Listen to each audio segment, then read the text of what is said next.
اهلا بكم. بهلول اللي احنا نقصده هنا مش هو الشخصيه التراثيه المعروف باسم ابو وهب ابن عمر، لا احنا ما نقصدش الشخصيه دي خالص. ارتقينا ان احنا نستخدم اللفظ ده بهلول لان هو اللي بيعبر عن الفئه اللي احنا عايزين نتكلم عنها، وهي فئه الناس البسيطه. يعني بنتكلم على الناس البسيطه قوي اللي ممكن نسميهم الدهماء او الدراويش او الحرافيش، اللي ناس كتير بتعتقد خطأ ان هم ظهروا في فتره المماليك، والحقيقه طبعا ان هم ظهروا من قبل كده. الناس البسيطه اللي بنتكلم عنهم دول ونقصدهم في تاريخ مصر تحديدا، احنا هنا معانا الفتره الفاطميه، فده اللي نقصده. وتعالى نشوف الموضوع نفسه. من الاخطاء الشائعه اللي دايما بتتكرر مع كل فتره تاريخيه ولحد النهارده، ان الشعب المصري او البسطاء بقى اللي بنتكلم عنهم دول او بهلول بيبقى ساكت ومش ملتحم مع السلطه اللي بتحكم، لا هو ساكت ومستكين. ودي من اكبر الاخطاء المقصود ان يتم تداولها، لانك هتجد ان كل فتره من فترات التاريخ الفكره دي غلط. طيب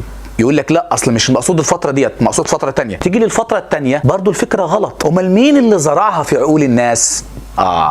الحقيقه العهد الفاطمي اللي بيبدا مع مصر او العبيدي، ايا كان الكتاب اللي انت بتقرا منه او وجهه النظر اللي انت بتطلع على المعلومات من خلالها، بتبدا الفتره الفاطميه او العبيديه ديت في مصر بعباره مهمه جدا لابد انك تبروزها كده: ما بيننا وبين جوهر الا السيف. ايوه سيادتك، دي الجمله اللي اتقالت في مصر واللي كانت منتشره جدا في مصر، وان المفترض انك انت ما تعرفهاش او تسمع عنها، لان هي اللي بتعبر عن الفتره التاريخيه اللي بنتكلم عنها ديت، وعن كل فتره تاريخيه خاصه بالبسطاء في مصر. ما بيننا وبين جوهر الا السيف. وده اللي حصل لما جوهر الصقلي القائد الفاطمي او العبيدي المعروف دخل مصر بعهود موثقه ومكتوبه بينه وبين الناس في مصر، لكنه بمجرد ما قعد بقى واستتبت له الامور، طبعا هو حكم سنتين قبل ما يجي الخليفه العبيدي المعز لدين الله الفاطمي، فلما استتب له الامور بقى في الفتره ديت خالف كل العهود والوعود اللي اعطاها للمصريين. فببساطه بهلول ما سكتش. بهلول اللي هو الناس البسيطه المصريين البسطاء ما سكتوش زي ما هو بيتم الايحاء دايما لما يتم الحديث عن الشعب وعن مصر في فترات التاريخ المختلفه. لا، ده احنا بنسمع عن الثورات المسلحه القويه، وتحديدا في تنيس اللي كانت ثورتها مسلحه وادت لاشتباكات عنيفه. لا خد عندك بقى الصعيد تحديدا سنه 971 ميلاديا 361 هجريا. من بدايه السنه ديت ويمكن من قبلها كمان قامت ثورات كتيره في الصعيد، اشهرها ثوره عبد العزيز ابن ابراهيم الكلابي، واللي العبيديين ارسلوا ليها الكتائب العسكريه اللي قضت عليها. بعدها سنه 995 ميلاديا كانت ثوره مسلحه تانية برضه في الصعيد، لكن المره ديت بزعامه حمدان الاسيوطي، واللي برضه العبيديين ارسلوا ليها الكتائب العسكريه وقضوا عليها والقوا القبض على حمدان الاسيوطي وادخلوه الى شوارع القاهره بعد ما لبسوه زعبوط. عارفين الزعبوط ده اللي بنشوفه في الف ليله وليله؟ هم لبسوه الزعبوط ده ولفوا بيه في شوارع مصر.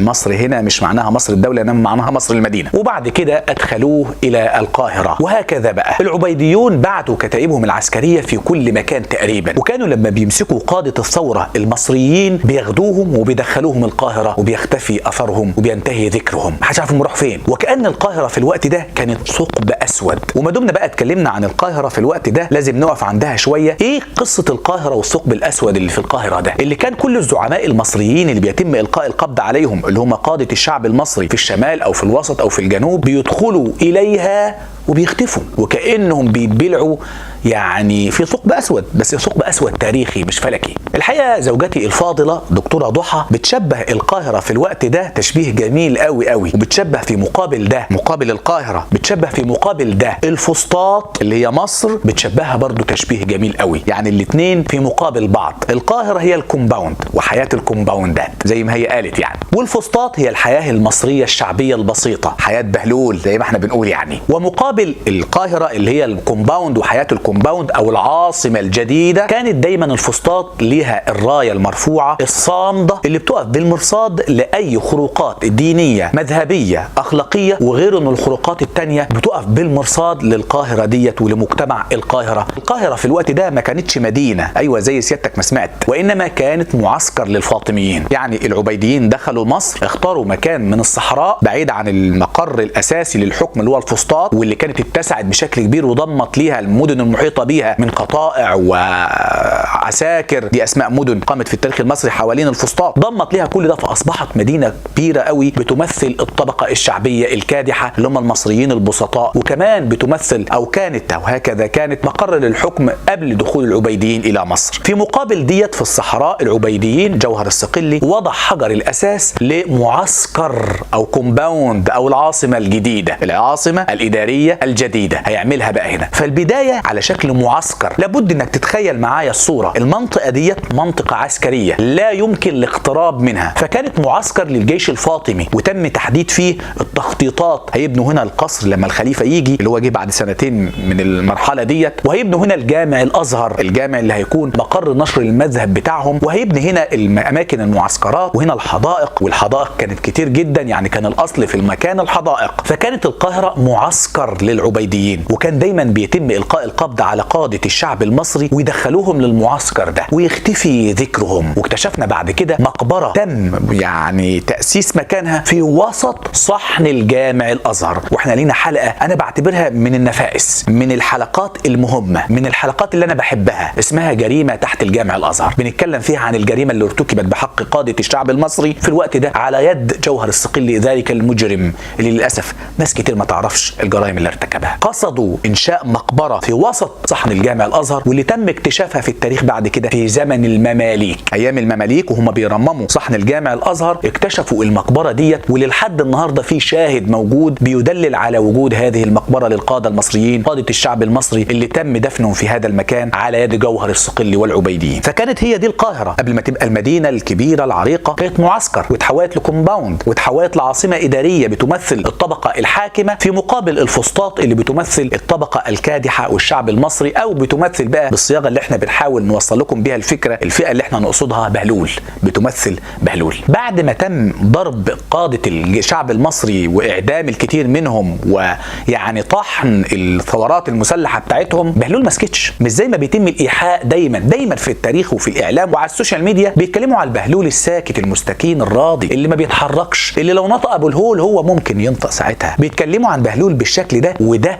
غير صحيح. بهلول ما سكتش، يعني من اول ما دخل العبيدي الى ارض مصر قال جملته الخالده: ما بيننا وبين جوهر الا السيف. من اول ديت حتى بعد ما تم كسر هذا السيف، الا ان بهلول ما سكتش. بدا بقى بهلول يستخدم اساليب اخرى للاحتجاج، اساليب من اروع ما يكون. فعلى سبيل المثال كانت المظاهرات اساسيه جدا في الفتره دي، المظاهرات اللي بتطلع في قلب الفسطاط، مدينه مصر اللي بتمثل الشعب المصري. وده اللي حصل في فترات كتيره قوي. على سبيل المثال لما اعلن العزيز بالله ان هو بيعلم الغيب، وبعد كده كمان ظهرت واضحه وجليه لما الحاكم بامر الله العبيدي اعلن وفرض الاذان العبيدي اللي هو علي ولي الله في مساجد مدينه مصر. الاتفاق ما كانش كده، الاتفاق مع العبيديين وجوهر الصقلي ما كانش كده، كان لكم مذهبكم ولنا مذهبنا يعني، وما كانش بيتم اعلان المذهب الشيعي زي ما هو متخيل يعني، ولا انه المذهب ده انتشر بين المصريين زي ما بيتم الايحاء برضه، لا ده كله مش مظبوط. حتى الاذان نفسه لم يتم تغييره. الحاكم بامر الله في الفتره بتاعته حب يفرض بس كده كام يوم الاذان، فوجد مظاهرات عارمه في الفسطاط، ومنها انتشرت المظاهرات لاماكن اخرى، لحد ما الحاكم بامر الله ما هجم بالعبيد بتوعه على مدينه الفسطاط،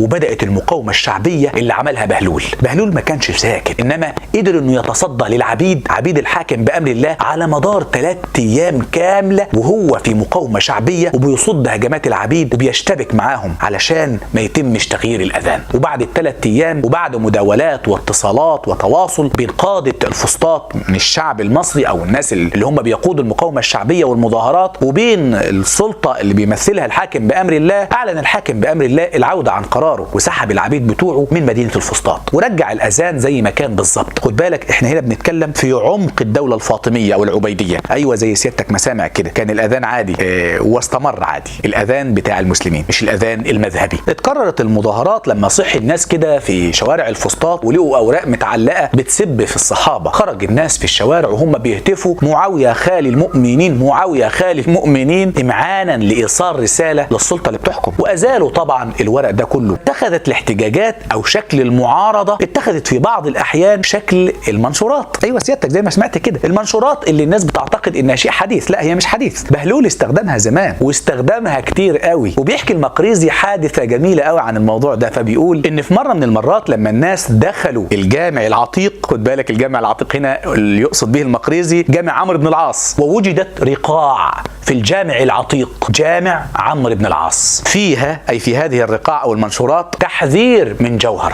يقصد جوهر الصقلي. يعني الاحتجاج خد الشكل ده كمان من بدايه الدوله العبيديه. والحقيقه الملاحظه هنا اللي استوقفتني وانا بقرا كلام المقريزي هي فكره الجامع العتيق.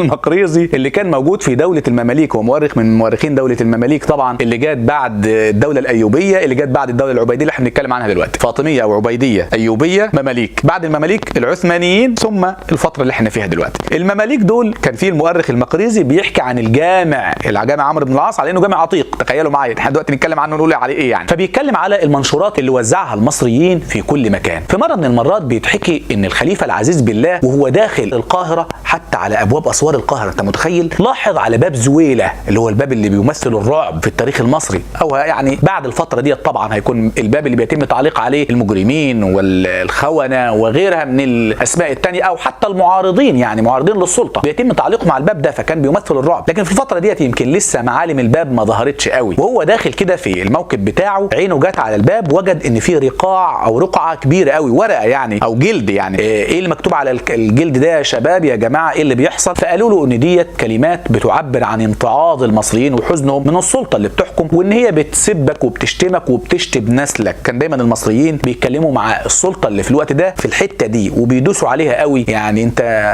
نسلك ايه يعني، عشان كان دايما العبيديين بيدعوا ان هم من نسل الرسول صلى الله عليه وسلم. فعلى طول سال مين اللي علق الرقاع ديت او الرقعه ديت او الورقه الضخمه ديت، فالحارس قال له لا دي موجوده من فتره واحنا ما نعرفش مين اللي علقها، وازالوها. بس اللي استوقفني هنا هي كلمه انها موجوده من فتره. الحرس خد بالك انهم اعتادوا المشهد، يبدو كده اعتادوا خلاص، في ورق متعلق بيهاجم الفاطميين وهم عايشين حياتهم. لكن لما الخليفه شافها اتذكرت في التاريخ. انا بقول لك الواقعه ديت لانك لازم تتخيل معايا ان الخليفه ما شافوش شكله عامل ازاي. فكان المصريين بيستخدموا الطريقه ديت من طرق الاحتجاج، وهي طريقه تعليق الاوراق او المنشورات، الى جانب الطريقه اللي لسه متكلمين عنها اللي هي المظاهرات والاحتجاجات والمقاومه الشعبيه. يعني بهلول ما كانش ساكت. اوعى تصدق ان بهلول جه عليه يوم من الايام وكان ساكت. لا، بهلول ما كانش ساكت. يمكن كان عامل شويه مجنون او كان عامل شويه بيستعبط، لكن عمره في فترات التاريخ الطويل ما كان ساكت. والحقيقه من ضمن الاحتجاجات برضو اللي استخدمها هو اسلوب السخوريه، ورساله الدكتوراه بتاعتي بعنوان السخوريه بس في مصر في العصر البطلمي والروماني، فالشيء بالشيء يذكر. يعني احنا هنا بنتكلم بقى عن العهد الفاطمي او العبيدي. استخدم المصريين نفس الاسلوب بصوره اوضح واقوى. لما الموكب بتاع الخليفه وهو ماشي في الشارع كده في شوارع الفسطاط يفاجئ بواحد من المصريين بيقطع الموكب، ده عايز حاجه، هم متعودين على كده بقى، ان له حاجه، هاتوا الورقه منه. فالحارس يروح علشان يجيب الورقه من الراجل اللي قطع الطريق واقف في الطريق ده. خد بالك ان الراجل ده واقف لوحده، والناس على الجنبين واقفين وماسكين نفسهم وهيموتوا من الضحك. الله، وفي ايه اللي بيحصل؟ الحارس لما راح للراجل ده وجاب منه الورقه اللي هو كاتب فيها الحاجه بتاعته، رجع مره ثانيه للخليفه وهو وشه احمر. فالخليفه قال له في ايه؟ قال له لا ده مش راجل، ده عروسه خشبيه عملها المصريين، ووقفها هنا ووضعوا فيها الورقه ديت اللي بتسب وتلعن في نسب العبيديين باعتبارهم بيدعوا انتماء كاذب للرسول صلى الله عليه وسلم. الخليفه طبعا خد بعضه وكمل الموكب بتاعه، وهو بيعدي كده من جانب العروسه الخشبيه ديت امر الحرس ان هم يشيلوها ويزيلوها. مش بس ديت، العزيز بالله لما ادعى علم الغيب في مره من المرات، العبيديين كانوا بيقولوا كده احنا بنعرف الغيب، الكون كله يدور من حولنا، روح الاله حلت فينا. خد بالك ده كلام كان بيتقال فعلا في مصر، والمصريين على الرغم من ان هم صابرين لكن كانوا بيعلنوا دايما احتجاجهم. بهلول ما كانش ساكت. اوعى تصدق ديت، لازم تكون عندك ديت في دماغك. بهلول ما كانش ساكت ولا سكت ولا بيسكت ولا هيسكت، دي طبيعته، دي طبيعه بهلول. ففي الفتره ديت لما العزيز بالله ادعى علم الغيب، جه في مره وهو بيطلع كده على المنبر، منبر الجامع الازهر، فوجئ بفيه رقعه مكتوب فيها كلام. مسك الخليفه الرقعه ديت وجد مكتوب: بالظلم والجور قد رضينا وليس بالكفر والحماقه، ان كنت اعطيت علم غيب فقل لنا صاحب البطاقه. لو انت بقى بتعرف الغيب قول لنا مين صاحب الورقه ديت. البطاقه هنا لفظ لغه عربيه فصحى، معناها الورقه المقسمه بشكل معين والمكتوب فيها كلام دقيق او قليل. لان انا قلت الكلام ده في حلقه قبل كده، واحد في التعليقات كتب لنا وهو ساعتها كان في بطاقات وطبعا انا عارف الحسابات اللي بتكتب بالنوعيه ديت من التعليقات. فلقي الورقه ديت مكتوب فيها الكلام ده، ما عرفش يرد. المصريين كانوا بيعبروا عن احتجاجهم بالشكل ده، وكانوا بقى بيحتالوا على الكومباوند وفئة الكومباوند والدخول الى الكومباوند للبيع والشراء فيه باساليب كتيرة، كان من ضمنها طبعا المثل المصري الشعبي الشهير امشي جنب الحيط. والحيط هنا المقصود به اسوار القاهرة لما المدينة اتسعت واصبحت مدينة كبيرة وعملاقة وليست مجرد معسكر زي ما كان في بداية التاريخ العبيدي. امشي جنب الحيط علشان الحرس الموجودين على الاسوار ما يشوفنيش، وبعد كده بيقدر يدخل. وفي وقت تاني كوسة كان كل المجموعات اللي بتدخل القاهرة للتجارة ليها توقيتات معينة وتصاريح معينة، الا بتوع الكوسة كانوا يجوا كده على طول الصبح ويدخلوا لان الكوسة هتبوظ. فكان بعض الناس الحرس يتم رشوتهم فيعدوا الناس ديت، فلما الواقفين في الطابور او المنتظرين دورهم يحتاجوا الحارس يقول لهم ده كوسة علشان كده عديتها علشان ما تبصش يعني. فاصبح كلمة كوسة ديت رمز للرشاوي، ان اللي عايز يدفع ويدي رشوة واللي بيتم تعديته كده وتمريره هي كوسة. ظل بهلول في الاحتجاجات بتاعته تحت مبدأ ان كانت السلطة هتنكد علينا بإفقارنا وإذلالنا فاحنا مش هنسكت وهننكد عليها برضه علشان الزخم يستمر لحد ما يجي البديل. فلما جه صلاح الدين الايوبي ببساطه شديده كان هو ده البديل. بهلول فضل مستني لحد ما صلاح الدين الايوبي ما ارسل واحد اسمه الشيخ العالم او الامير العالم، احنا حتى ما نعرفش اسمه. دخل الى الجامع وهو في الجامع كده، الجامع الازهر، وقف جنب المنبر قبل ما يصعد الشيخ اللي هيخطب خطبه الجمعه وبدا يدعو للعباسيين. بهلول ما سكتش. السلطه اللي هو عايزها البديله عن اللي عذبته على مدار اكتر من 200 سنة قدامه بتقول له حط ايدك في ايدي. فبهلول مد ايده وحطها في ايد السلطة ديت. لما امن ورا اللي بيدعي ده امين آمين. وبيحكي لينا المؤرخين أنه لم ينتطح فيها عنزان، يعني السلطة انتقلت بسبب بهلول ده. الشعب المصري البسيط انتقلت بسهولة وبيسر، وقدروا ان هم ببساطة زي ما زالوا من قبل حكم الإخشيديين بس كان خدعهم جوهر الصقلي، النهاردة بيزيلوا حكم العبيديين وبيجيبوا القائد العظيم صلاح الدين الأيوبي، بيجيبوه وبيعينوه. والحقيقة احتجاج بهلول أو موقفه طوال فترات التاريخ بعد كده كمان مستمرة. يعني على سبيل المثال لما جه المماليك يحكموا مصر وكانت واحدة ست شجرة الضر بقى هي اللي هتحكم، خرج بهلول وقال لهم ما ينفعش الكلام ده. فتزوجت من عز الدين أيبك فبرضه قال لهم برضه ما ينفعش الكلام ده. وعلى مدار التاريخ كان بهلول بيقف ضد السلطة ديت اللي هي بتنكد عليه تحت مبدأ أنا كمان هنكد على السلطة ديت، وعلشان يستمر الزخم. وهي دي قصة بهلول والخليفة. اتمنى تعلقوا لنا على الحلقه. اللي ما عندوش تعليق يكتب لنا تم علشان وصول الحلقه. اتاكد من اشتراكك في القناه واشترك كمان في قناتنا الفرعيه، ونشوفكم في الحلقه الجايه. والسلام عليكم ورحمه الله وبركاته.